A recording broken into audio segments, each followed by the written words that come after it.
Following program has adult language and potential spoilers. Listener beware. The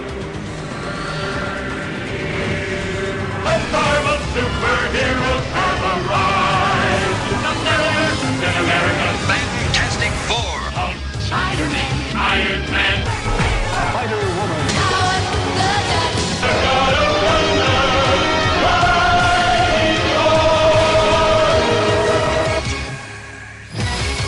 Welcome to Marvel Superheroes Podcast. Wait, is this for Marvel Superheroes Podcast? Yeah, it's still going to be a Marvel Superheroes Podcast. Well, of course it is the Marvel Superheroes Podcast, and welcome to it. I'm Illegal Machine, and with me is... Diabolu Frank. And today we're going to talk about mail.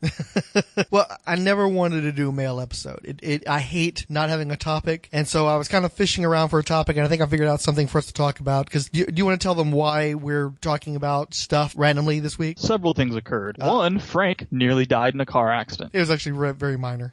My car took a pretty good beating, though, and if it wasn't for the technical skill of our own illegal machine, the Tony Stark of the group, I'd be riding one hell of a hooped-up hoopty-mobile. Yeah, so it wasn't a major accident, but it was still time-consuming. Yeah. Yeah, so even though the three of us got together on Saturday, it was not for podcasting purposes. Yes, Mr. Fix-It grabbed us all up in his arms and jumped across Texas to get us to the parts we needed. Yes, to parts unknown. Then, I'm already kind of stressed out about that, and then I cracked the connection on my computer for the monitor, so all the new episode that was ready to go this week is stuck on this drive that I can't see because I cannot connect it to anything else that will allow me to see what's on the drive. By the way, if you're curious if I can get it off, the next episode of the Marvel Superheroes Podcast will feature a character who is currently on a can of Dr. Pepper if you buy the Age of Ultron can. Ooh. Yeah, it kind of pissed me off though. I bought one of those and I happened that the exterior box had the Avengers on it, and then you open it up and it was all regular cans inside. Such a rip. Oh, that's stupid. Well, he'll also be at Comic Palooza. Yes, if I can get the episode off the drive, then the featured character will be appearing in Houston's Comic Palooza. So that should make it a lot easier. If you go and look, it's the biggest star coming to Houston this year. Your computer only had one hookup for a monitor? Yeah. It didn't have an HDMI or a DVI or... It's an old computer. I mean, it's about 5 years old, and no, it just had the one connection. Huh. I mean, I'll double check it real quick, but... Awesome sound effects. DVIs look weird, so you may not realize that a DVI port was a DVI port. Yeah, no, there isn't. There's an Ethernet connection, a bunch of USB ports, and then the plugs for the mouse and the keyboard and the monitor. Yeah. So, yeah, no.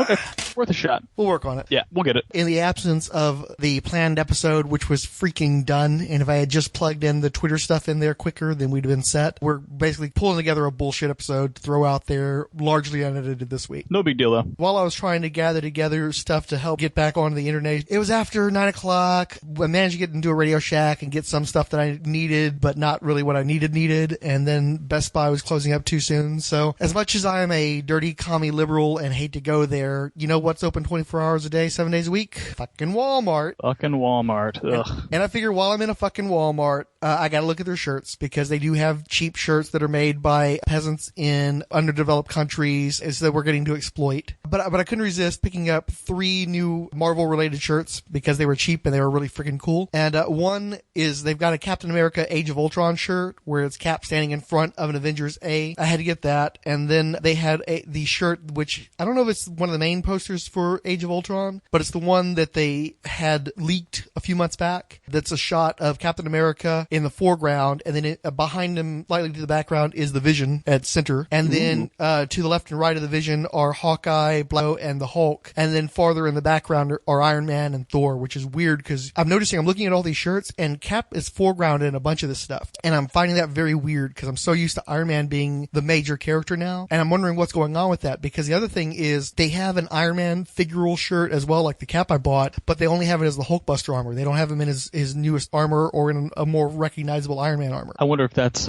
foreshadowing a plot or strategy of theirs. And see, they have a Hulk versus Hulkbuster shirt, but nothing with just Iron Man on it. Weird. So, take that, Robert Downey Jr. They're gonna phase you out like they phased out the Fantastic Four and the X-Men. Which is where I'm going with this. By the way, I just have to say too, the reason why I bought this shirt, besides the fact that it's a maroon color, so it's really great looking and not a common color for one of these, but I love that the Vision was right there front and center, and that's a character that I'm really looking forward to seeing on the silver screen. But I bought the third shirt, and it's called Marvel Superheroes: The Ultimate Allegiance, and it is the strangest friggin' thing. thing. I had to buy it. It's charcoal gray. We've talked about this in the podcast previously. These Marvel shirts being in the big stores like Target and Walmart, that's not something that happened years back. You know, this is something Correct. that's been a fairly recent phenomenon. I mean, you could find Superman, Batman, Spider-Man, but that was just about it. And one of the first shirts I ever saw that was awesome and available cheap at Target and ended up buying more than one was the Marvel Superhero Secret Wars shirt that featured the issue #1 cover by Mike Zeck and I believe John Beatty. And, you know, I love that shirt, but I've gotten fatter and it just doesn't fit me that great anymore, so I don't wear it that often. So this is that same image, right? But they've taken a knife to it and chopped it to pieces. And so it now just says Marvel Superheroes, but it's the same logo type as the Marvel Superhero Secret Wars. And the basics of the cover image are the same, the Mike Zeck stuff, but they've taken out every member of the Fantastic Four and every single mutant. So now you've got, at the top row, you've got Iron Man, Hulk, Spider-Man, and then out of nowhere, Black Bolt. Then you go down to the next row, and it's Doctor Strange, Luke Cage, and Thor, who was not in the original art piece. Then you go down another row, and it's Daredevil, Hawkeye, and She-Hulk. And then the front row is Black Panther, Captain America, and Iron Fist. What? Yeah, and it's a bunch of different random images. The Doctor Strange, the Black Bolt looks to be a Neil Adams. The Doctor Strange, I believe, is a Gene Colan. The Luke Cage, I believe, is a Billy Graham. The Thor looks like a John Romita Sr. The Daredevil is Frank Miller. The Iron Fist is definitely John Byrne. And the Black Panther is the only one I'm a little bit fuzzy on. It could be Gil Kane, but it doesn't quite look like a Kane. I can't quite place that one. It might be like someone like Rich Buckler. I don't think it's a Billy Graham, but it's from probably the 70s. So it's weird because they go together okay, but there's so much Zack that the other figures stand out. And it's worth noting too that Spider-Man is on this shirt. So it just goes to show this shirt, I'm looking at this and it's like a blueprint for the future of the Marvel Universe. Because obviously this is sort of almost like a declaration of war here, because we already knew that they were going to start excising all the Fantastic Four stuff. We knew they weren't doing any mutant merchandising, but at least guys like Wolverine have still kept popping up. But now it's like, you know, they're basically this, I'm looking at this shirt and this is the future of the Marvel Universe, because they're going to do the Inhumans movie. They're going to do the Luke Cage television show. We're going to get the Doctor Strange movie. We're going to get the Black Panther movie. We've got the Iron Fist TV show coming on. The guys who are either already here or the guys who are going to come up and be the next generation of Marvel characters. And all the other guys, it's just their mission statement. We're done with mutants. And there's been a lot of weird rumors related to Secret Wars as far as what's going to happen with the mutants after Secret Wars. And obviously they've pushed the Fantastic Four off the side and they no longer act as a team within the Marvel Universe. Yeah, that's but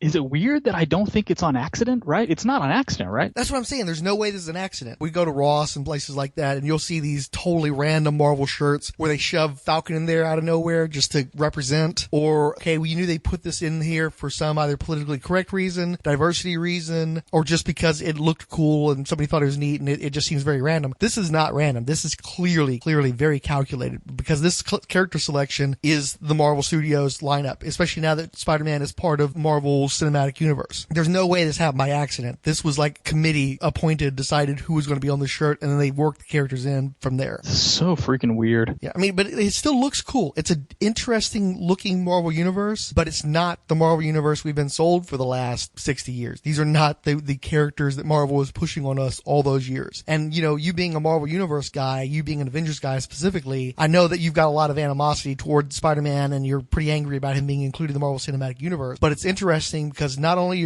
are you getting your universe back for the most part from the muties that took over Marvel Comics in the 90s, but you're getting all these other guys that are either my guys or guys that are so far in the periphery that they've got a whole other fan base that we're not really a part of. I mean, I like Daredevil a lot. Daredevil is one of my favorite Marvel characters, but we haven't talked about that guy on this podcast in 30 some odd episodes for the most part. Nope. So I'd like to. Yeah, I'd like to. Well, here's the thing. I mean, what are we going to do about the Daredevil show? Gonna watch it. We're going to try to marathon it or something? Okay, so I have been thinking about this. It's a flood, right? They released them all at one time. They're Yeah, just everything comes out at available on once. Netflix, right? Do you have a date on that? I believe it's Friday, April 10th. Okay, so what are we going to do about that? That is an excellent question, and I don't know the answer to it because I think old Miss Mac would like to watch that too. Mrs. Mac. Oh, that'd be cool. Yeah, but I don't know if she's down for how many episodes is it? 13 or so. Well, yeah, but are they like an hour long or 30 minutes long? I believe it's going to be an hour long. long. Well, only 13 is 13 hours of I know, television. that's what I'm trying to say. Are we going to try to watch these over 2 weekends? Or we're going to try to get together 3 different days? What are we going to do? I think it would be better is if we all watched it together and then we talked about it after each episode a little bit. So that way we're not spoiling. Because especially, you know, not to take a dig at Mr. Fix-It, this is a man who's not good at keeping track of when something happened and avoiding spoilers. So it'd be kind of nice if somebody wanted to. We break it up that way. People can listen to our commentary as they're going through the episodes, and we're not spoiling anything because we're keeping pace with them. If they've watched one episode, we're talking about that episode and then working our way through. Okay. And then, of course, Age of Ultron, we're going to watch that weekend and try to record that weekend, right? Oh, yeah, definitely. Spider-Man. What do you think Marvel should do with the Spider-Man movie? Okay, so let me see. Have I thought about it this way yet? I don't think I've thought of it this way. I know I definitely want them to stay away from my movies, but I haven't actually thought about what they should do with the movies. You know what I'm kind of married to? And they're totally not going to do this, but what I would kind of like them to do, I don't know how long this association between Sony and Marvel is going to last. And for me, I'm just not watching the Spider-Man movies, and this is true of many solo superhero movies. I get tired of one big story. You know, I get tired of spending 2 hours with one hero. That's one of the reasons why I'm enjoying the Captain America movies as they've been coming out, because those movies are really about the Marvel Universe. You've got Black Widow, you've got the next one's going to have Hawkeye and a bunch of other characters in it. And while it's still a Captain America's movie, there's a lot of other people doing stuff, so it feels like it's part of this whole universe. And that kind of works for Cap because he's a central character in the Marvel Universe. Iron Man can also carry a movie, but like when I'm sitting through a Thor movie, I get really tired of Thor by the time that movie's over with. Yeah. And Spider-Man movies, I'm not going into those movies as a fan of that character to begin with, and they're throwing like a billion subplots in there, and none of them are particularly interesting, just to pad out the running time. I mean, these last 2 Spider-Man movies, it seems like they came up with a ton of subplots, and then they just cut out certain subplots that didn't work, and then let the movie stand or fall as it was, without any regard for it working as a cohesive whole. So what I'd love them to do with the Spider-Man movies, instead of giving us one gigantic story where, we've done fucking 5 of these things now at least, I'd love for them to do it as an anthology. I'd like to have Spider-Man have a short story, maybe a half hour, and have multiple half-hour stories, which goes back to the old 70s stuff that I used to watch, stuff like when he was on the Electric Company and the animated series and stuff, and you have him get involved with the Marvel Universe, where he teamed up with the Agents of S.H.I.E.L.D. to fight the Absorbing Man or some shit like that, and just do several small stories and let us enjoy him interacting with the Marvel Universe, since we don't know how long that's going to last, instead of trying to relaunch Spider-Man and make a big thing, which they already did a few years ago. I mean, how many fucking reboots can we tolerate for Spider-Man? Just have him tell a bunch of little stories of Spider-Man in the Marvel Universe. How about DVD specials? You add 20-minute clips of Spider-Man interacting and use Spider-Man to help sell the DVDs, because it's not going to be in the movie, but it'll be in a featurette on the DVD. Right. So you get that continuity. Like the one-shots, the Marvel one-shots, what you're talking about. Right, exactly. So maybe have Spider-Man star on all those. Don't derail your storytelling in your actual movie. Don't sacrifice what you got with him. What you have of your current characters in the movies by injecting Spider-Man into them, but still find a way to associate him by including him on the Age of Ultron DVD, which of course will come out 2 months after the movie hits theaters. Mm-hmm. Things like that. I would be down with that. And of course, yeah, if he wants to pop into Agents of S.H.I.E.L.D., I don't know. Well, see, that's the thing. This is a different. See, you're going at it. You're going outside. I'm going inside. I don't want him to appear on episodes of Marvel's Agents of S.H.I.E.L.D. because that's the one problem with something like a Marvel one-shot is they don't make a bunch of money on those, so they tend to make them pretty cheap because they're an extra. What I'm talking about is you take all these mechanisms that are already in place. There's already an Agents of S.H.I.E.L.D. show. Take some of those actors and put them in the Spider-Man movie. Got it. And integrate the Marvel characters into the Spider-Man movie so that they're helping to enliven Spider-Man and make him feel a part of the universe. But since you can't effectively port Spider-Man out because I know it costs a bunch of money to have that CGI thing bouncing around all over the place, you just bring the Marvel Universe to him instead of him going out and infesting the entire Marvel Universe. Got it. Okay. It's a containment policy is what I'm talking about here. That makes a little more sense than what I thought you were saying first, like have him pop up in the TV show. Do his movie, and if it's 2 hours long, have it be multiple 30-minute segments, sort of like a collection of episodes, and you can have a through line that builds up to a climax, but I don't want to spend the entire movie where they've just belaboring a point.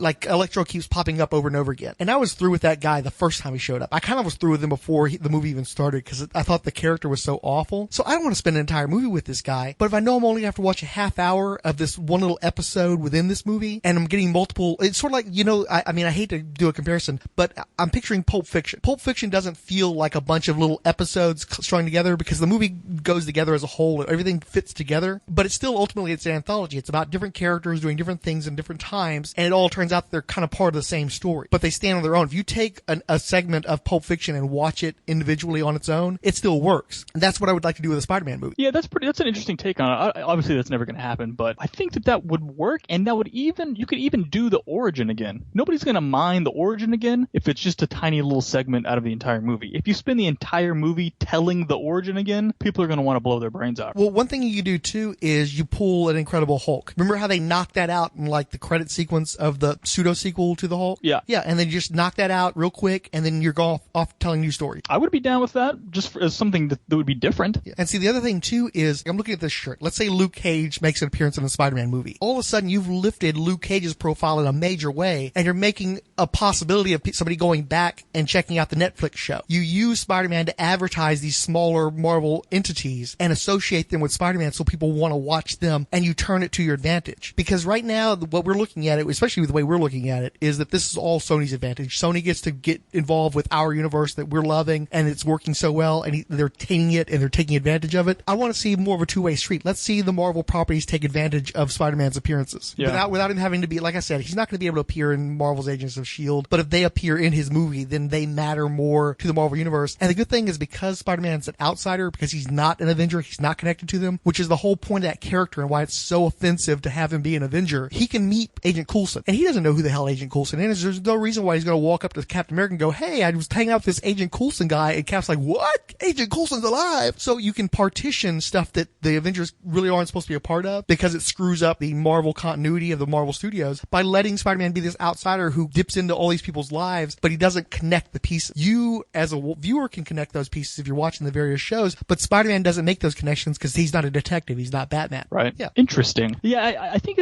and I think they kind of do that now. Where, I mean, obviously they've done that with what's his name, Nick Fury. S.H.I.E.L.D. kind of being the network that kind of links everything together. I mean, it just seems natural then that you would then push S.H.I.E.L.D. out into the Spider-Man movie, right? I mean, I guess when you think about it, it makes perfect sense. Yeah, and see, that's another thing too, is S.H.I.E.L.D., for instance. If you watch Captain America: The Winter Soldier, not to spoil that movie for anybody, but you watch that movie and you think, okay, well, that's S.H.I.E.L.D.'s story. We're all done with S.H.I.E.L.D. now. But if you go and you watch Marvel's Agents of S.H.I.E.L.D., you realize, well, that stuff doesn't just evaporate. There's still Hydra out there. There's still pockets of S.H.I.E.L.D. agents out there. And there are stories to tell with all this disarray that all these organizations have come to because they're not connected to one another anymore. But if you're watching the movies, I don't think S.H.I.E.L.D.'s going to come up in the movies anymore. I think they're going to that was the whole point, was to get S.H.I.E.L.D. out of the Marvel movies. I think they're going to just shut that part down because there's no reason. While Nick Fury is going to continue to appear in Avengers, he's not a member of S.H.I.E.L.D. anymore. He's probably not bringing S.H.I.E.L.D. resources into it. So you don't have to involve them in the movies anymore. But Spider-Man can relate to those characters and do stuff with them, and it can kind of work. And if you watch S.H.I.E.L.D. and Sif appears, that doesn't screw up your Thor movie. Yeah, I honestly, I think other than S.H.I.E.L.D.,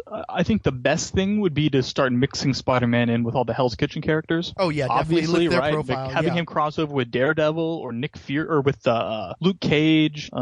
Those are in my opinion, obviously Marvel would see more benefit from that than Spider-Man would, right? Yeah. Well, and see, the thing too is, if you look at these characters, for instance, Jessica Jones had a series that ran for about 3 years, and then after it ended, she started appearing in a book called The Pulse. And what had happened is, she was a private investigator who got hired by the Daily Bugle to help them with their investigative reporting. So it makes sense that she would get connected to Spider-Man, since he also works at the Daily Bugle, and so you get to assimilate her into his world, and it occurs naturally because that's part of the continuity anyway. And it's something you could only give lip service to on the Jessica Jones show, but if she turns up in a Spider-Man movie, then wow, she really is a part of this universe. Yeah. I guess the only issue there would be the adult themes that may take place in these Hell's Kitchen shows. Which I'm curious about too. I'm curious how adult they're going to get. That's why I want to see Daredevil specifically. Right. Because I think that's as dark as they're going to get, and I'm betting that the darkness will mostly just be violence. Because, just an example, one of the highest rated shows in America right now is The Walking Dead. An extremely violent show, and everybody's perfectly fine with it until they introduce some gay characters, and you're ruining the show with your gayness. I used to watch this stuff with my kid. It's like, okay, it's okay to watch zombies get eviscerated and people being torn to pieces, but as soon as something that's actually socially significant happens that might exist in the real world, that's when it all gets shut down. So I think as long as Jessica Jones doesn't have butt sex with Luke Cage on screen,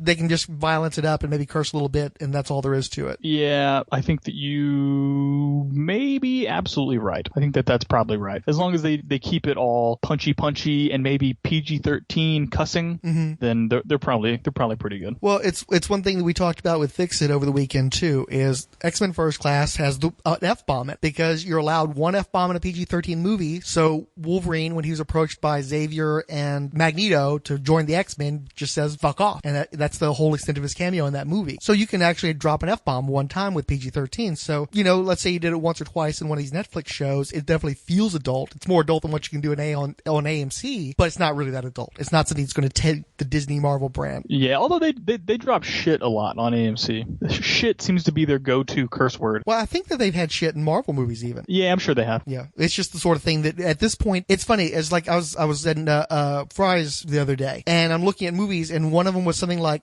zombies with big tits or something like that. And I stopped for a second because at first I just thought, oh yeah, that's so tacky. And then I was like, wait, there's not asterisks in this, something in there to bleep out the tits. It just said tits. And it occurred to me that more and more I'm seeing the lesser curse words popping up in pop culture without anybody even batting an eye anymore. I think certain words have just gotten downgraded to the point where they're not even considered curse words enough to like censor them. And to think, WKRP nearly got shut down over the word booger. Nice. Is anybody going to get that reference at all? I think so. There's enough older guys out there. Okay, we'll see.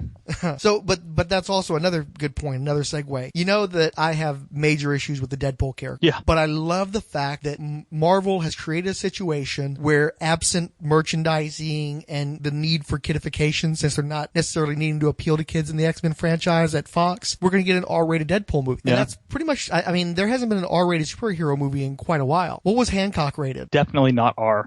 One of the things that's great about superheroes is it's a malleable genre. A superhero story is just oftentimes of different flavor of a subgenre. Like Blade is a vampire movie. It's a comic book movie. He's still essentially a superhero, but his adventures are all vampire stories, essentially. They're not really superhero type stories. So you can do different genres, and sometimes you should be able to do R. And one thing that you're not going to get from Marvel Studios is you're not going to get the R-rated Marvel movies. They're just not going to happen because they're all about the merchandising. They're all about keeping the Disney masters happy. So it's kind of awesome to me that as much as I don't dislike Deadpool, I kind of want to see the R-rated Deadpool movie because I want to see something more gratuitous in my superheroes besides kick-ass bullshit. And have you seen Ryan Reynolds in the costume? Yeah, they showed what his unmasked face looks like today, I believe. Well, today they have pictures online of the full costume in action, where they're shooting a sequence that's remarkably similar to the digital short that got quote unquote leaked. I don't buy that for a minute, but they had this CGI thing, and now it looks like they're shooting the live action version of that. And so you can see the full costume, and it's extraordinarily faithful. One thing that Fox has tended to do is they always want to throw everybody in black leather and try to downplay the superhero aspects. But I'm loving that is like Deadpool is one of the most faithful adaptations of any superhero, even versus the Marvel characters. I think that I look at that suit, that looks more like Deadpool than any of the Captain America suits have looked like Captain America. Yeah, that's true. So I got to respect that, and honestly, it's pretty awesome casting too. So I might end up seeing a Deadpool movie because they're so fully realized from the page to the screen. It seems like. Do you know what's gonna? Okay, so tell me if you agree with this. Is Deadpool gonna be the Punisher movie we never got? No, because the thing is, they've tried to do that kind of ridiculous, over the top stuff with the Punisher, and while there are people who are fans of that sort of Gonzo version of him, the Garth Ennis version of the character, or at least the 1.0 version of Garth Ennis. Audiences really rejected that in the Punisher because I think audiences want Punisher played straight. They don't want him being big and ridiculous and goofy like he was in Punisher Warzone, generally speaking. Where the starting point for a Deadpool movie is gonzo and ridiculous. And ideally, it'll be fully comedic as well. You're supposed to be laughing through the swordplay and the violence. Okay, maybe I didn't explain myself. I don't necessarily mean the comedic aspect. I mean the R-rated, just take the origin. You know what I mean? Like, because we say this all the time. Punisher should be the easiest comic book movie to make, right? It's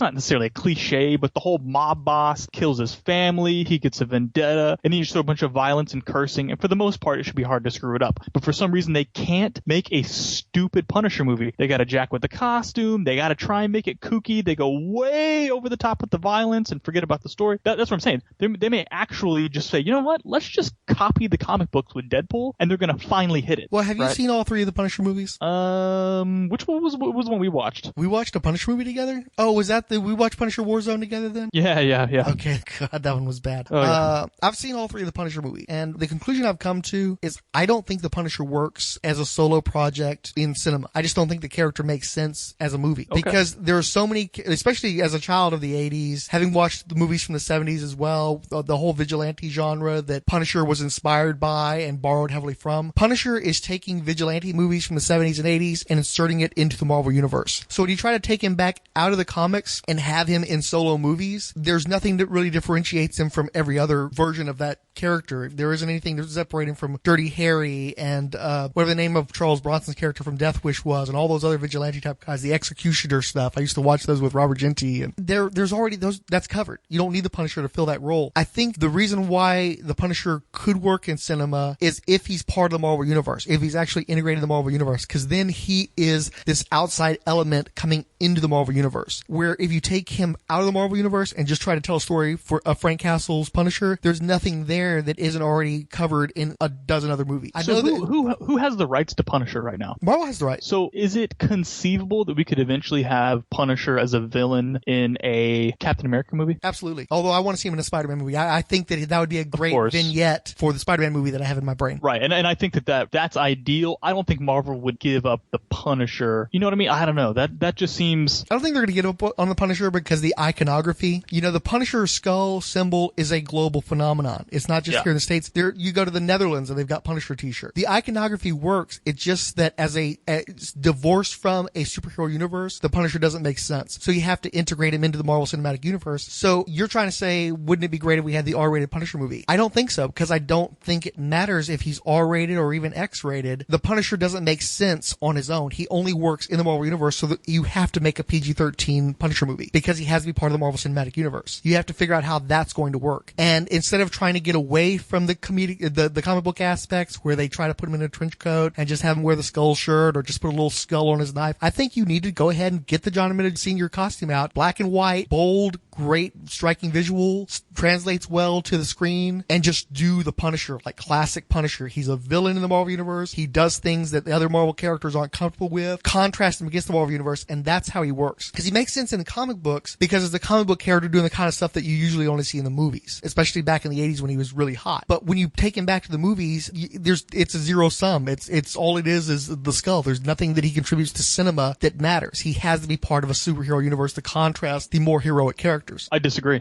I think if you can make a absolutely badass, awesome rated R Blade movie, you can make a badass, awesome rated R Punisher movie. Well, see, here's the thing though. Marketers, right? Comic book marketers, and basically anybody who tries to put out their t-shirts, anybody who merchandises, anybody who's in business. The worst thing to rely on in any business is quality, because you can have the best movie, you can have the highest quality product, but it doesn't matter if you can't sell it to people. And so for the most part, people don't like these people who are trying to promote stuff to the masses. They don't try to push quality because quality is so hard to find and it's so subjective. You try to find something that's appealing. You like the Punisher skull is obviously far more appealing to people than the character himself, at least as he's been presented in the cinemas so far. They can't sell a Punisher movie to people, but they can sell that skull t-shirt. So you're saying if they make a great Punisher movie, the people will go see it. Well, maybe they would, maybe they won't. It doesn't matter though, because anything that's great could potentially find an audience, but it could potentially fall to the wayside. What you have to do is find a way of making it marketable, get it in front of people's eyes, make people go and see it. And I think you'll encourage people to go see a Punisher movie that's part of the Marvel Cinematic Universe, that's PG-13, far more than you can trying to do like they did just a few years ago. It's Marvel Knights, it's R-rated. They're trying to tell you you're finally going to get the Punisher movie you've been waiting for all these years, and people still didn't bother to go. It's like Batman. Batman and Robin made a bunch of Batman and Robin made a bunch of money, but it wasn't a good movie. Everybody agreed it wasn't a good movie, but Batman as a brand was enough to sell that movie irregardless of the quality,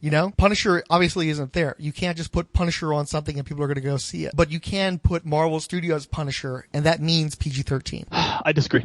I think that those movies just were not marketed. They were obviously low budget. I don't think that the Thomas Jane movie looked particularly low budget. They got John Travolta as the villain, and they had a good marketing budget. The movie itself looked like it cost a little bit of money, not tons of money. It was probably like $50 million or so, but that's no small change for that type of movie. Yeah, but who made that movie? Lionsgate, I want to say, maybe Paramount, but I'm not sure. It was definitely not Marvel Studios. I just think a Marvel Studios backed rated R Punisher movie would be legit. I think it could be legit, but, and we've talked about this, I believe we talked about this in a prior podcast. It may have been off the air. I can't remember now. But I agree totally with you that Punisher should be a villain in one of these movies, and Spider-Man, I think I mentioned it too before, that Spider-Man is perfect for that. Obviously, I would hold them back, but I would love for them to do a Captain America Punisher movie and then spin Punisher out of that. I mean, that would be freaking awesome. Yeah. I would love to. I don't really want to see Punisher in a Cap movie, though. I really think I do.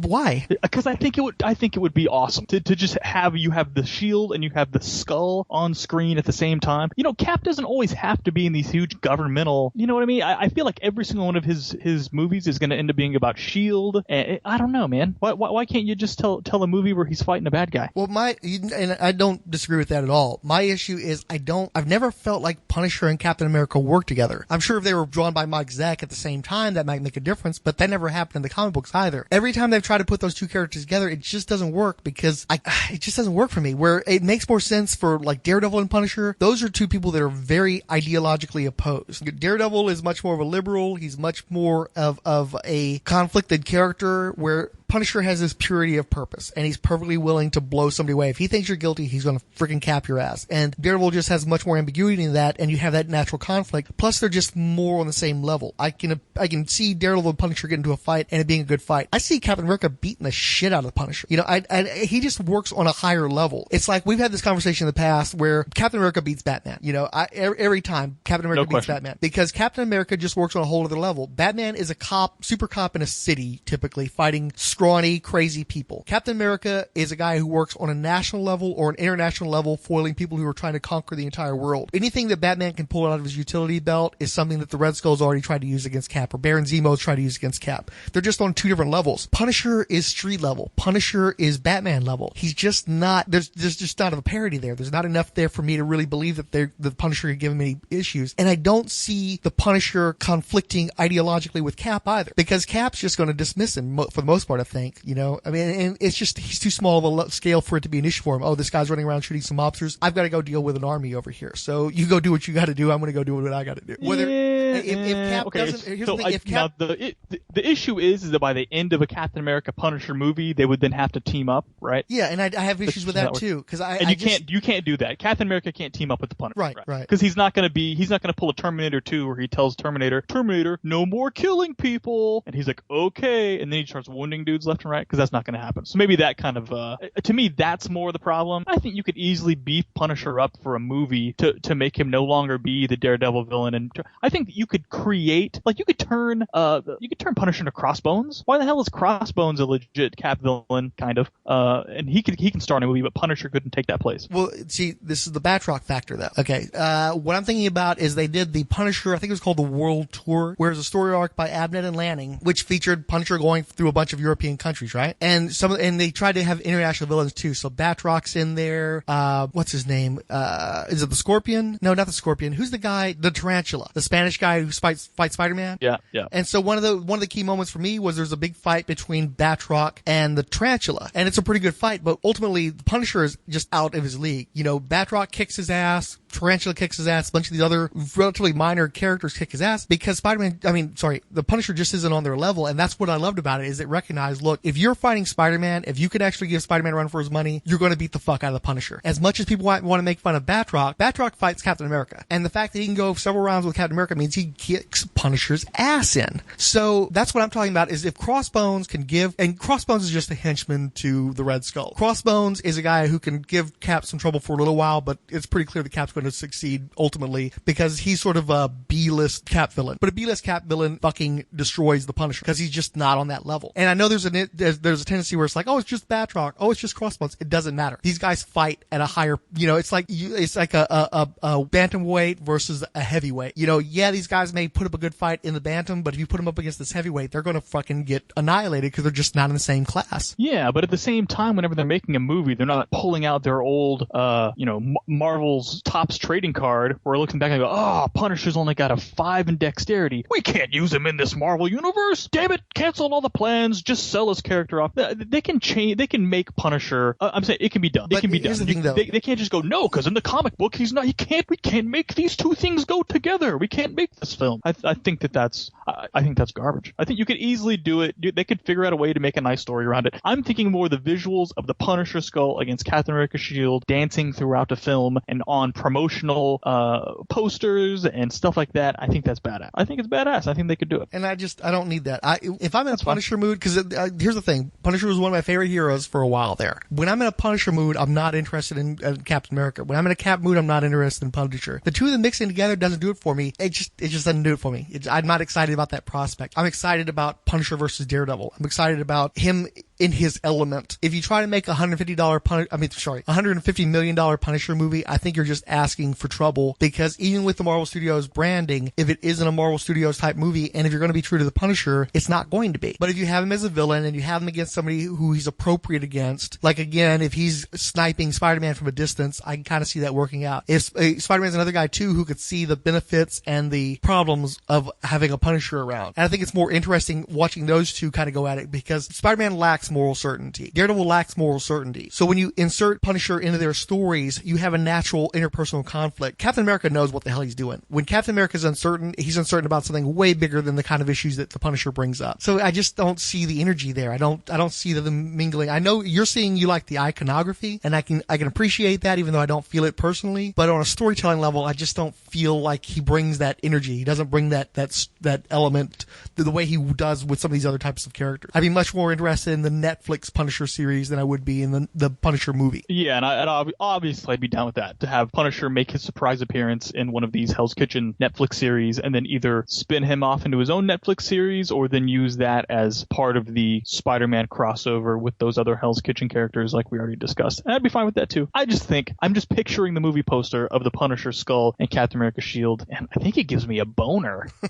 Isn't that weird? Well, I'm just thinking about something else too. We got the Daredevil series. Daredevil fights the Kingpin. Well, the Kingpin was a Spider-Man villain, and also the Kingpin was the Punisher villain. Right. It's a natural character to bring those three heroes together. So Punisher works in the Marvel universe. I just don't think he works with Cap. I think Cap's got a whole other group of people that he hangs out with, and I'd rather him stay with his people. All right, man, but I gotta be honest with you, Captain America's Rogues Gallery. Hey, don't underestimate it. I think it's got to. We need to talk about Captain America at length. I recognize that. There's a tendency to underestimate Cap's Rogues Gallery. I think one of his issues as a character is that every guy who comes on to the Captain America book, they want to write the Red Skull story, or they want to write the Baron Zemo story, and then all the other villains fall by the wayside. But he does have some good villains. You just have to go digging a little bit. Okay, you say so. I guess we're gonna have to finally read some Captain America comic books, and you can show me. We'll work on it. All right. Well, and I think one of the issues with Cap too is he just kicks so much ass. It's hard to find somebody that really can step up to him, and that's why like Dr. Doom started popping up in Captain America stuff, because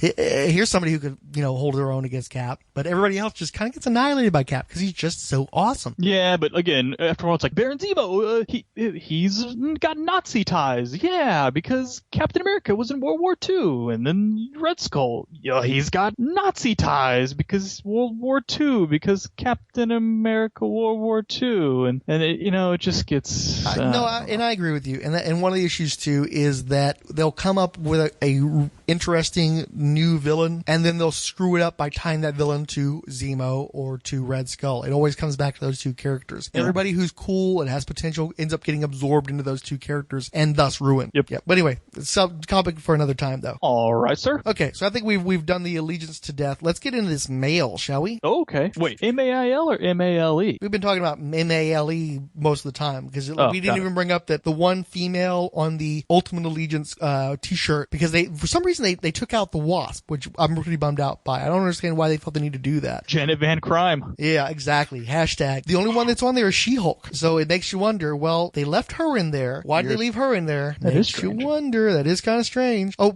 no, never mind. Hey, you want to know who I could do without in the Marvel Universe? Who's that? She-Hulk. I like Jennifer Walters. I just don't really want her in the Avengers. I actually liked her a lot better as a Fantastic Four member. I think she works well on her own. I think she works well with the Fantastic Four. I think that she is a TV caliber character. Let me tell you something. I don't know if I could care less about a character than I do about She-Hulk. I think I grew up on the right time because I grew up when John Byrne was putting a lot of effort into making She-Hulk a popular character, and he told some pretty good stories with her. It's just they were all before she got her own ongoing series, though. And some people since then in recent years have done some good stuff with the character. That's cool, but she'll always be just the girl Hulk. And that is an issue, and that's actually a problem. Marvel has a bunch of derivative female heroines. Well, that's it's obviously you're a female. Marvel has a bunch of derivative heroines, and DC has a bunch of derivative heroines. The difference is that when DC had derivative heroines, they were introduced in 1966 on the Batman television show. They were introduced to a wide audience in the mid 80s through her own movie. You know, Catwoman's had her own movie. Supergirl's had her own movie. Batgirl's been appearing in cartoons and television since the 60s. So even though they're derivative, they've had so many years to accrue bona fides, to have great stories told with them, that they became great characters in their own right, even though they do continue to live in the shadow of their male predecessors. The Marvel universe has a lot of female characters that are derivative too, but they just aren't remotely on the same level. I like She-Hulk, but she's not on the same level of a Supergirl. I think Spider-Woman has a lot of potential. She's no Batgirl, you know? So I think that's one of the reasons why I have an issue with them, you know, taking out the Wasp, is at least that's a character who maybe is somewhat derivative, but she's derivative of Ant-Man. I think that the Wasp is perfectly capable of outshining Ant-Man and being a more prominent heroine of her own right. So you need to push Wasp more and probably She-Hulk less. Yeah, I'm with you. I've always been way more of a Wasp fan than I have been of Ant-Man. I don't even connect the two as being derivative of the other. To me, they're just two characters happen to shrink, right? Right. Oh, well, because Wasp has done her own thing for so many years. They weren't married. Obviously, she premiered in his series, and she was his, partner in Heroics for a while there. But then she stayed as an Avenger, and she was always a prominent Avenger, and she led the team, and she was in the Secret Wars, and she did all this other stuff, and Hank was crying in his coffee, you know? So she really did move past him. And I'm kind of sorry to see that Marvel didn't put more effort into promoting her and doing it earlier than they have. I'm telling you, man, we got to get to some of that Roger Stern, John Buscema Avengers stuff. She was big in that stuff. We're getting there. We're working our way there.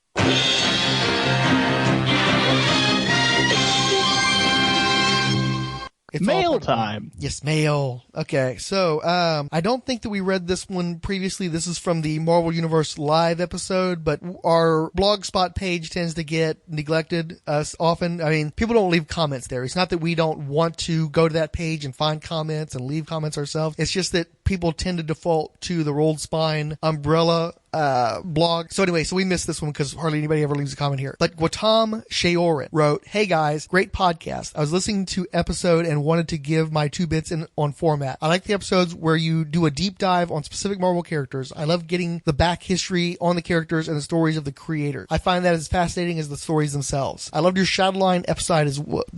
I liked your Shadowline episode as well. I had never read the series, but I had always been interested in it. I was disappointed to hear that it was mostly a train wreck. Still, that world you described was pretty interesting. In the hands of a skilled writer, I could see some good stories that could come out of it. I am curious to see how it plays out in Secret Wars. Yes, I think that we did read this one. On air? I think so. Either that or sometimes I reply to these on the blog, so then I get confused whether or not I read it in my... Yeah, you left a blog reply. Okay, so maybe I'm just remembering reading it in my head before I replied to it. How was my comment? Was it good? Let's see.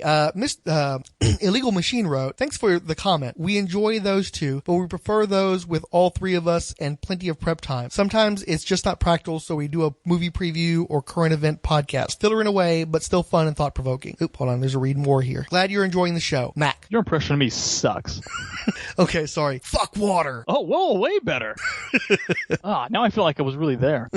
Yeah, we got to do those. I don't know. Like we talked about this before, that I love it when you surprise that stuff on Fix It and I, where we really get to learn about the creators. Because again, and I've pointed this out before in the past too, that, the creators in some of these books, you're not a normal person to get into the comic book industry. You're just not. Nobody, you have to have a screw off to say, this is what I'm going to do for a living. And I think you have to have a screw really, really off to be good enough at it that you're able to make a living at it. So those types of personalities inherently make interesting subplots and behind the scenes stories that I love hearing about that stuff. The behind the scenes aspect. Right. Yeah, and see, here's the thing. Take something like the Shadow Line or like all those universes that got launched in the 90s. Somebody had to have a good enough idea and pitch that to people who try to shoot down ideas to go, yeah, let's pump a bunch of money into this concept. Let's put a line of books together. Let's get a group of creators to work off these concepts that you laid out. We believe in that. The tricky part, the thing that everybody kind of fouls up, is the execution. Because the guy who comes up with those concepts is going to be far more passionate about them than any of the work for hire guys that come in and have to work off of that basic premise. It's a world of difference from Stan Lee and Jack Kirby creating the Marvel Universe as part of their creative endeavors and inspiring people to want to work within that universe than to have somebody get a series Bible and then just sort of try to build from there, especially neophytes like in the case of the Shadow Line. But yeah, I mean, as readers, you can see that gem in the diamond in the rough. And it often, though, it takes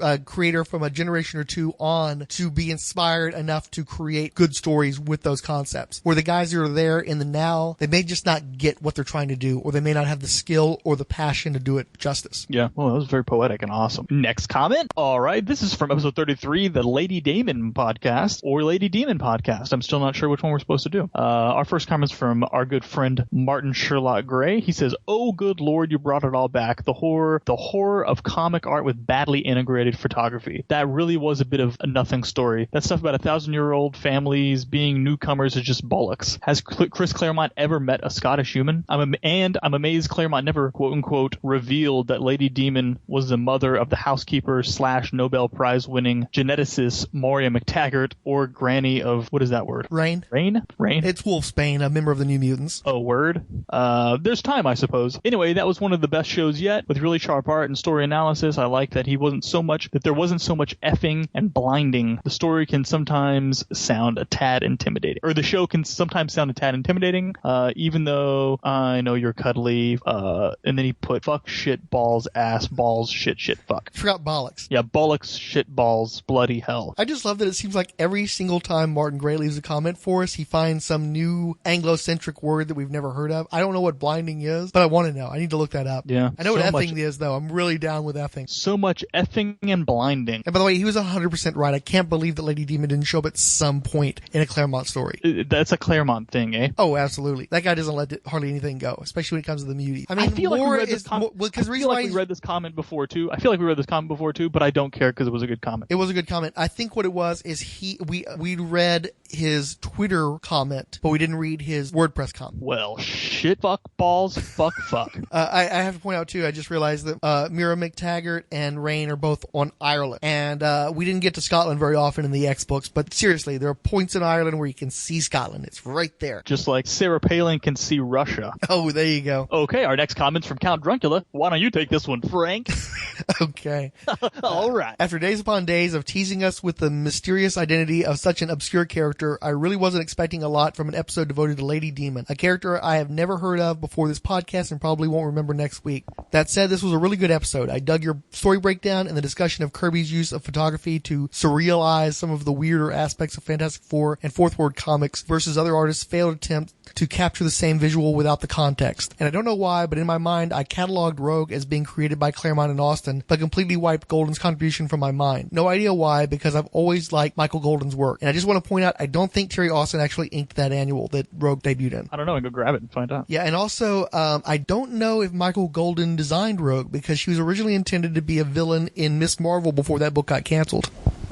Wait, say that again? I'm not sure that Michael Golden conceived the visual for Rogue, because she was going to be a villain in the Miss Marvel series, but it was canceled before. There was actually an unpublished final issue that finally saw print in the early 90s in an issue of the Marvel Superheroes, one of their holiday specials. But yeah, the issue was drawn up and everything. It just went unpublished for 20 odd years. And I haven't seen the issue, so I don't know what Rogue looked like in that story. And I don't know who drew it. Weird. Because I'm not a Rogophile, so I probably could look this stuff up, but we didn't really prepare for this. anything. Hey, remember the 90s? Yeah, I remember them too well. If you listen to the Rolled Spine podcast, we don't do much of anything but talk about the 90s. Remember Rogue and Jubilee? Yep. They used to be like a thing. Remember that? Yeah. Yeah. Oh, yeah. Well, Jubilee is still kind of a thing, and Rogue's definitely a thing. You realize that they're about to come out with the Rogue cut of X-Men Days of Future Past, where they reinsert 11 minutes of Rogue footage cut from the theatrical version. Why the hell do you think I would know that or realize that? That's why I just informed you. Oh, okay. Hey, is this the same Count Druncula that is the host of the Dead Botham Spies Star Wars podcast? Are you talking about Rob Botham? I don't know. I think the How do you pronounce it? I think it's Dead Botham Spy, but it's a Star Wars podcast. That's the important part, and it's Ryan Daly's. Oh, is that the podcast that has some of what I love about Star Wars, but all of what I love about Ryan Daly? Yes, indeed. It's better than kissing a Wookiee, I would think. That's the most awkwardly awesome promo ever. That's kind of Count Druncula in a nutshell. Yeah. Anyway. Okay, moving right along, Siskoid. These are all my favorite commenters on this blog. This is great. Let's go, Siskoid. What you got, man? Hey, our next comment is from Siskoid on March 13th, 2015 at 8:43 a.m. He said, so, ellipsis, does Martin mind being called a Celt? Or would rather be called a... Am I saying words that are offensive? A Pict? What the fuck? Did he make me just slur? Did he make me slur Martin Gray? I think like you really need that much of an impetus. Oh, okay. I feel like Ron Burgundy that I was just reading what's on the teleprompter without knowing what I was saying.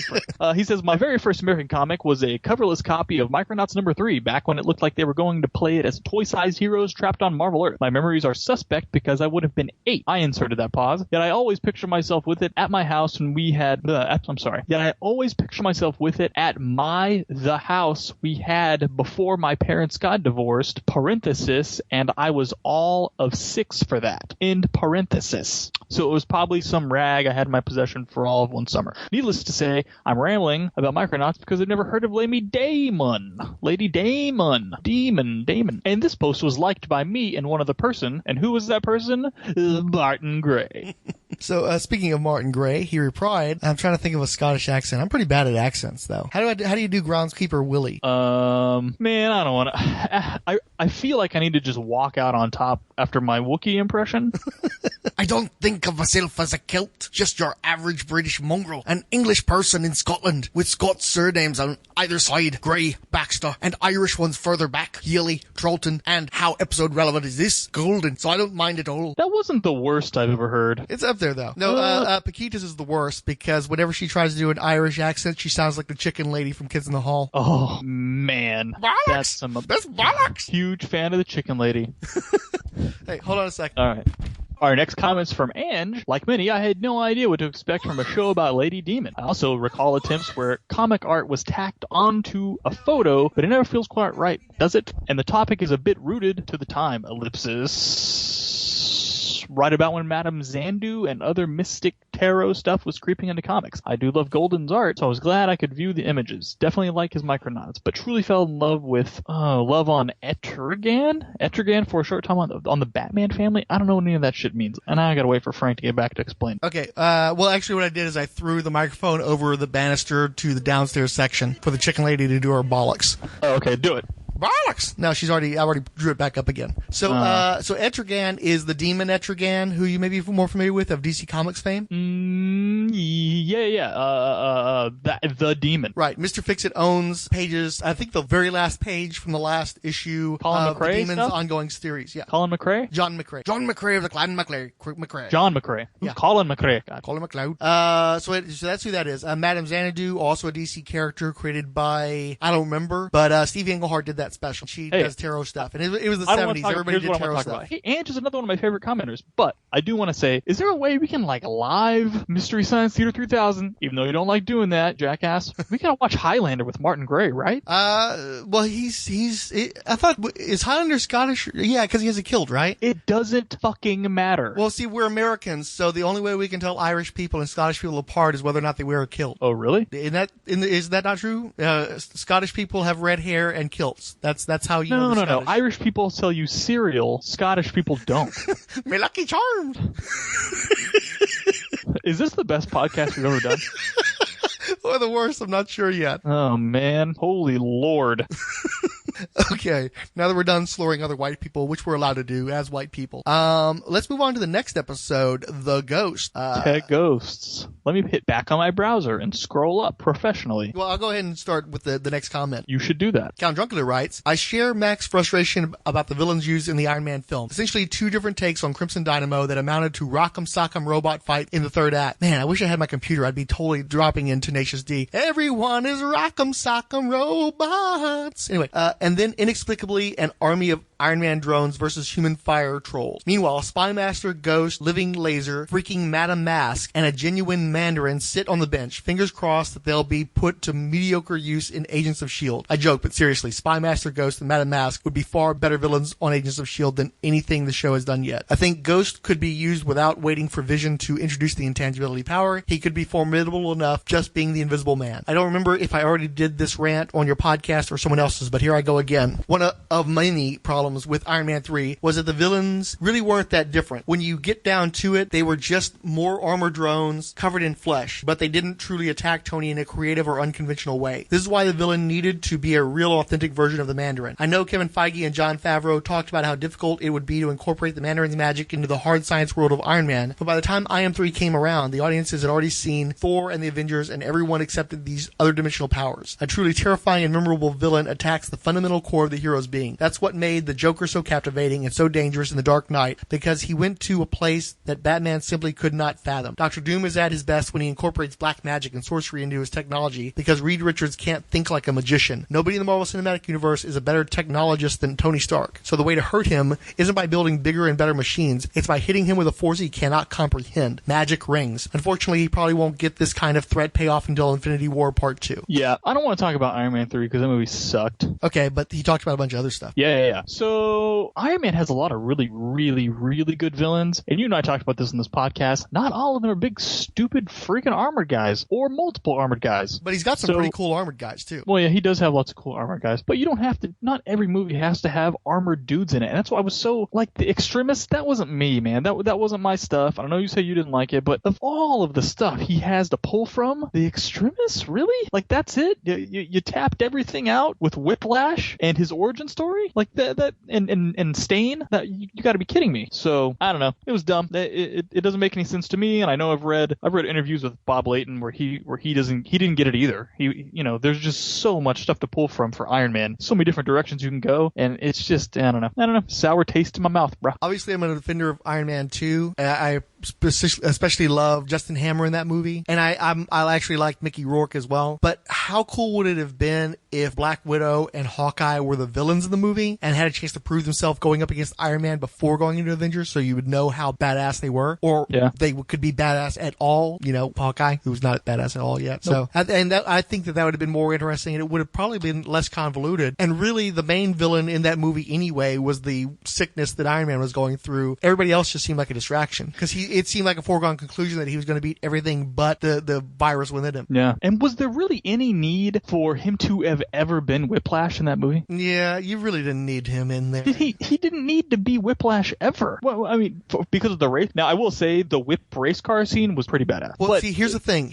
And I've been doing this a long time now with the Fire and Water podcast, where they have random characters that have no business fighting more powerful characters, but they have gimmicks that work well against somebody like Green Arrow. Like Javelin makes perfect sense going against Green Arrow, not Green Lantern. The Slipknot makes no sense going up against Firestorm, but it'd be perfect against Green Arrow. Well, here's my thing. Whiplash versus Hawkeye in Iron Man 2. That makes sense. Yeah. Madame Mask versus Black Widow. That makes sense. Yeah. And see, these aren't their official villains, but if they're all in an Iron Man movie anyway, and they're still plotting against Iron Man, they're still technically Iron Man villains, but they have somebody who's more of an equal power level, and you can see the cool fight. Yeah. That'd have been so much cooler than Black Widow just beating up some security guards. Not that wasn't cool. True, that was cool. Anyway, this makes me mad. It makes me, and now he's not, I don't know. Have I ever told you that Madame Mask, especially as portrayed by Beecham in Marvel Superheroes, the official handbook of the Marvel Universe, I've hardly read any Madame Mask stories. I only know a little bit about the character, but I've always had a desire to learn more about that character. Yeah, she just awesome, looks dude. so cool and so hot, and I want to know more about that character. And I know there's multiples of them too, just like most every other Iron Man villain, and I want to know about all of them. Yeah, but just really, if you start with the Whitney Frost original Madame Mask, that's the good stuff. That's the Remita Jr. Leighton. It's good. It's pretty. But you know what? I can do without Living Laser. Yeah, me too. Not a Living Laser guy. Just nope. So you know what my fondest memory of Living Laser is, and this is real. This is real right now. Okay. All right, you ready for this? Go ahead. One of my favorite video games of all time was Earth's Mightiest Heroes: The Avengers. I believe it was Earth's Mightiest Heroes: The Avengers. What was the co-op arcade game called? Not a big gamer. Oh my god, it's like one of the best arcade games of all time. Where you can be Cap, Vision, No, that was Iron Man, Captain and America. Hawkeye. That was Captain America and the Avengers, wasn't it? Captain America and the Avengers. Yeah, that one. Absolutely. I even enjoyed that one, and I'm not a big gamer. That game is awesome, and Living Laser's in that game, and you get to whip his ass. Well, it was so great to have the Avengers at that point in history when nobody was paying attention to the Avengers, and they come out with this really cool arcade game. And this was at a time when none of the X-Men had been in any very good games either. Like all the early Super Nintendo games and regular Nintendo games, those all sucked. We were like appalled, and we couldn't understand why X-Men games could be that terrible. It's like they went out of their way to make the games awful. Yeah. Oh man, Wasn't such that a the good one? game, Weren't they like little like 8-bit boxes, and like Wolverine just had like some stabby things that came out of the little box that moved around in a room? Wait, which game? The original X-Men game on the Nintendo. Oh, maybe. Yeah, I just remember him being like a block of pixels, and then little like knives would come out of the sides of this box. I'll tell you what, the X-Men co-op game was awesome too, but I could hardly ever find a place to play it. I always found Captain America and the Avengers everywhere, but I could never find that X-Men game. Which one the came X-Men first? co-op, where you could be Colossus, Cyclops. I can't remember who else was on that one. I'm sure. Remember that, but that came after Captain America and the Avengers, didn't it? Yeah, but I remember seeing that when I was in came out Colorado. around the same time as the Teenage Mutant Ninja Turtles co-op game, which may be the greatest arcade game. It's definitely top 10 all-time arcade games. That first Teenage Mutant Ninja Turtles co-op game blew people's brains away. So great. I vaguely remember that one too, but my time, especially in a time of that was just before fighting games, where all you were doing, you were just looking to find people to beat up on, like other humans. Whereas those games are straight up like, it's teamwork, man. You need your teammate. It's, oh god, arcades used to be so awesome. These kids today with their online gaming, get off my yard. Hey, Mandarin, does he work in movies? I don't know. I don't think so. Would it help if he were green, like in the cartoon? No. Just curious. It would make him more lame. Count Drunken had a follow-up comment. I think Pepper and Happy were out of the book at the start of Michelini and Layton's first run on Invincible Iron Man with John Romita Jr. on art. At the time, Tony's entourage at Stark Industries comprised of Rhodey, his secretary Mrs. Arbogast, his security chief Vic Martinelli, and occasionally Scott Lang. Yeah, those were all Layton people. So Layton basically they never had anything to do with Pepper Potts. Layton and Michelini, they had their own cast of characters. That's where Rhodey came in. Abe Zimmer from this Ghost Story, Arbogast, Bethany Cabe, all those guys. That was Michelini and Layton's crew. The Pepper Potts, Happy Hogan stuff, that was all the George Tuska, Gene Colan stuff. But those guys came back after the movies, I think, right? Probably not I want to much say before, the only time Pepper Pot, because like Pepper and Happy got married and they left the book. And they quit Stark Enterprises and they left. So this was, I want to say she popped back up in the Stain storyline. Pepper popped up, like maybe she got like kidnapped or something by him. But even that was just brief. So as a Dave Michelini, Bob Layton guy, that's why I couldn't really tell you what happened to Happy and Pepper, because those characters aren't nearly as true to me as your Bethany Cabes and stuff like that. So, but they didn't make a movie about them. So hey, so what was the thing you were wanting to interject that I talked over you with? We talked about Mandarin, and then I slid into the other. Oh yeah, if you do Mandarin, you have to have him in the badass armor. I'm not sure that I agree. Actually, I think that's in direct opposition to the point that Count Druncula was making. What was the point Count Druncula was making? That he's a magician, that he is not in armor, that he's attacking Iron Man through forces that are beyond his kin. No, not like a armor. Like Oriental armor, where it's all his big silver. Remember, like the Masters of Evil armor he was in? Vaguely, yeah. The cool silver one with the helmet. Here's the problem I have with the armor, though. There are so many armored guys like that I actually kind of prefer him when he's in the flowing robes and, where he looks more distinctive, especially against Iron Man. No, too Asian, man. I'm telling you, too Asian. You can't put him in that big flowing robe. So Oriental armor isn't Asian? No, it's not. It's not Oriental armor. But if it's not Oriental armor, then it's just another armor. No, but it's not. It's sort of like it's just cool looking armor. I wouldn't say there's anything specifically Asian about it. It's not tattooed with all sorts of yin and yangs and Chinese lettering. If it's just another cool armor, we've seen Iron Man fight guys in cool armors before. He needs to be dressed in something different. No, he needs to have an armor so when he gets shot by a repulsor, people don't roll their eyes when he gets back up. That's what the wings are for. Isn't the ring supposed to be able to block stuff like that? They can, yeah, of course they can. But no, it's not an armor like he's in a Titanium Man suit. I mean, it's just armor. It's just a cooler looking costume of his other costume. That's all I'm saying. Just like I'd like to see Thor in an armor, like his gold and blue armor. I like that Thor with the beard. I like that probably better than his traditional outfit. Okay. But just because he's in the chainmail doesn't mean he looks like Iron Man. There are different definitions of armor, I think, that we're talking about here. Yeah, I know, but I've seen so many different armors in these superhero movies anyway. I just want to see something different. I'm just saying, if you're going to have Mandarin in a movie, you can't have him in a big Asian robe. Okay. With a Fu Manchu. I'd rather have him in that Masters of Evil costume. I think he looks super cool in that costume. Okay. Moving on to episode 34, the Wild Agents of Marvel, Count Druncula. And Count Druncula himself says, "Wow, I wake up from a night of fever chills and vomiting to discover, 1, I'm the subject of the new Marvel Superheroes podcast. 2, my hair looks like Clarion the Witch Boy. And 3, Frank cut a teaser for my Black Canary podcast. Forget the 101 degree fever. Everything's coming up Druncula." I really liked your Black Canary one. What, the it little worked teaser? really well. It was very good. I mean, it was his opening for the podcast, and then I just edited some stuff in from the first episode with the back end that he uses to close out the podcast. I'd also like to point out that it's an original Count Druncula composition based on stuff that he found in GarageBand. Oh, for real? Yeah, he did that himself. Also, when everything's coming up Druncula, for me, that usually involves a toilet bowl. So I'm not sure that we did him any favors by having everything come up Druncula. Yeah, maybe that's the side effect of being on the Marvel Superheroes podcast is you get fever dreams and vomiting. Okay, well, I haven't checked with any of the other people who have yet to appear on the Marvel Superheroes podcast, but have been recorded. We'll see how that works out for them. My God, may God have mercy on their souls, apparently. Speaking All of right, which- next comment's from Cisco. He says, "Holy shit, yeah, you've broken the Breaking Bad code. I will never see an episode or watch an FF movie or read an FF comic book without thinking of that ever again. Ruined it or made it all better." I'm going to look better. I'm looking forward to watching. I want to watch Breaking Bad again now. Yeah, this is the best comment that we've ever had, and it's because it compliments us. That was man. Also, lots of Kanye style all cap. Yeah, I saw a Pontiac Aztec the other day, and the first thing I thought of was our discussion on our podcast.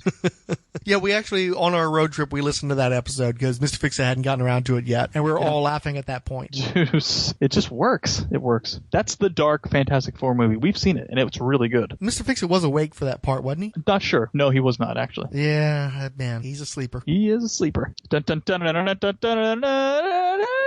Does that catch us up? We all done? What? We're all done? Oh, I don't know. Are we? I don't know. I'm looking. I think that was all the ones I'd opened up. I think that's all the Marvel Superheroes podcasts to date. Oh, no. There's one more. Oh. I forgot about episode Anchor. Oh, episode Anchor. I wonder why I forgot about that one. Maybe because I wasn't in it. Actually, this is the only episode we've released to date where none of the 3 main principal people on the podcast are in it. Right, and that shouldn't be surprising, right? Well, it's the April Fool's episode. All right. But it shouldn't be surprising that this is the first episode with nobody in it. I'm assuming that this is not going to happen very often. Presumably, yeah. I think that at least one of us should be around for all of these. Yeah, I agree. Because we bring the pizzazz, which I think was published by Marvel, wasn't it? I don't know, but when I'm thinking of just one of us being involved, I'm thinking that now just Martin Gray and I are going to Skype and watch Highlander together. I want you guys to do that. I want to listen to that podcast. Yeah. And then leave like a really long comment and then make you read my really long comment on your podcast. On Martin Gray's and I next podcast? Yeah. Sherlock and the Mac? That's what we can call it? Or Shermac? Illegal Home? Illegal Home? Illegal Home sounds like something adult. I'm thinking John Holmes when you put those 2 words together. Yeah. No. So let's go away from that one. So, episode Anchor, which was our April Fool's episode, which was culled together from the various times that the Fire and Water podcast has referenced us, plus advertisements. Let's see. So, the Irredeemable Shag wrote, "Best rolled spine podcast ever. Let's hear more like this." And he also left the exact same comment on 2 of our blogs. And Twitter, right? Yes. Oh, yeah. And he put it on his Google Plus page and promoted it quite heavily. And then I think he actually sent me a letter, and I opened it up, and it said this, and there was a weird, strange anthrax-looking powder in it, too. I don't know what that was about. Yeah. And then our next comment's from Darcy, our friend Darcy, who we need to figure out where, if she has any other social media contact with us outside of the WordPress blog. She says, "Not sure if you're really doing an Ohatmu podcast or not, but you are right that the art only amounts to model sheets. Stick to commenting on the text." Yeah, man. This Ohatmu thing. Well, here's the thing is, as we've mentioned in that podcast even.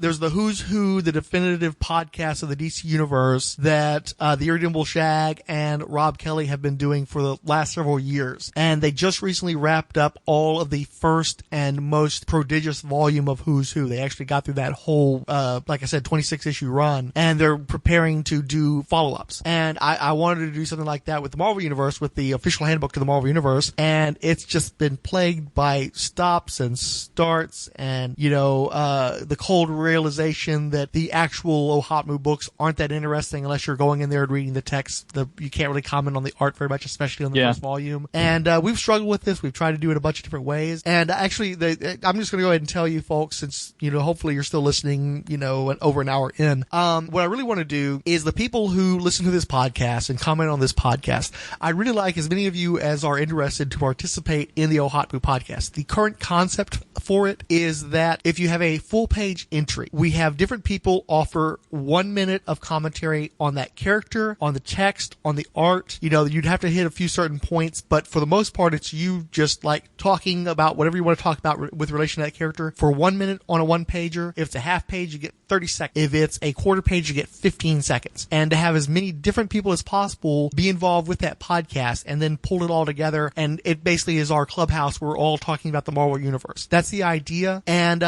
I haven't talked to very many people directly about this yet because it's had so many different complications and we've had such a hard time getting it together. And I'm not sure about the mechanism by which people would be submitting. I don't know if you'd be dropping stuff into our Google box or if I would be having to talk to you over Skype or something. I don't know how we're going to do it. I don't know about the logistics of it. But because this is out there on a podcast now, if you guys want to work on this and you just want to send me a sample, do that. I'll start putting it together. Right now, we're trying to compile that first issue's worth of material from the original 1983 Volume 1 of the Ohatmu comic. And while I try to do assignments between me and Fix-It and Mac, it hasn't really come together. We're really having trouble getting traction on it. And since we want you all to be involved, I want it to be a nice, big, inclusive podcast. And I think that's a fun idea where everybody kind of gets to talk about these characters. And through the successive volumes, different people can talk about the different characters that last that long. I think that'd be a lot of fun. And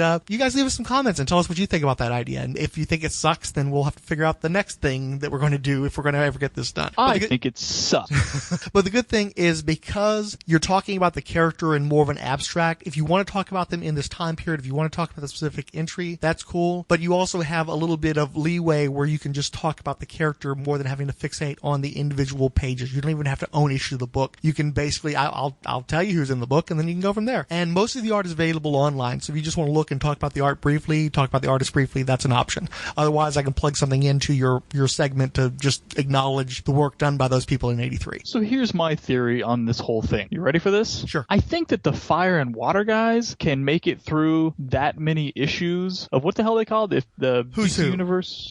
Oh yeah, Who's Who, right? So they can make it through that many issues of Who's Who because otherwise they're going to have to talk more about Firestorm and Aquaman. Burn! Sick burn. So we've got, we could go read Captain America comic books, or we could go read Iron Fist, or we could read anything we want to, right? Right. So why would we have to, I don't know. That was actually one of the things I had in mind. The Marvel Superheroes gives us the entire Marvel universe to work with. I don't know how, these guys have done over 100 episodes about Aquaman, the fish guy, and Firestorm, who does some stuff in some comics that nobody really reads. He's a nuclear man. He's on Arrow. He's played by Robbie Amell, that heartthrob, and I guess he's got fire powers. He burns stuff because there aren't a lot of burning guys in comic books. Oh, how about this? He's the nuclear man. Is that the correct pronunciation? Absolutely not. Is that how you would pronounce it, though? Nuclear? I think it's nuclear, bro. It's actually nuclear. Yes. But it's funny because you happen to step on an actual issue that Shag has. His character is Firestorm, the nuclear man, and he can't actually pronounce the word correctly. Oh, for real? Yeah, I know. People rig him about it all the time, and you just walked right into that. Oh, man, that's crazy. Well, you're kind of the Shag of our podcast anyway. You're the Shag, and I'm the Rob, essentially. Really? Yeah, I'm not sure what that makes Mr. Fix-It. He's definitely not Earth 2 Chris, so I'm not sure sure where he fits. No, I mean, I think that, what was the one guy's name you just said? Earth 2 Chris. The Firestorm guy. Oh, the Firestorm guy. Yeah, Shag. You said I was Shag? You're Shag, yeah. Oh, no way, man. He's way more knowledgeable about comic books than I am. Yeah, but Marvel stuff. You're good with the Marvel stuff. And it really, it's an attitude. You have a Shag attitude. I have a Shagitude? You have a Shagitude, yes. Hashtag Shagitude. Hashtag Shagitude? Yeah, edit all baby, this yeah. No. Nope. We're not going to do Austin Power. I will quit the podcast. Well, that's one of the funny things, though, is that I think over the course of like 100 some odd episodes, I don't think they've really made any Austin Power references, or very, very few. And with a name like Shag, it's just like you'd think. Oh, yeah. Really? Yeah. And God bless them. Keep it up. Good work, guys. I actually feel like we've diminished our podcast by going there. By going where? To Austin Powers Land. Oh, no, definitely. That's a streak they need to keep alive. The Marvel Superheroes podcast is in no way affiliated with or endorsed by Marvel Entertainment. All characters mentioned and audio clips employed are believed covered under fair use, with no infringement intended against their copyright holders. The views expressed in this podcast are assumed legitimate, truthful, and solely possessed by the speaker.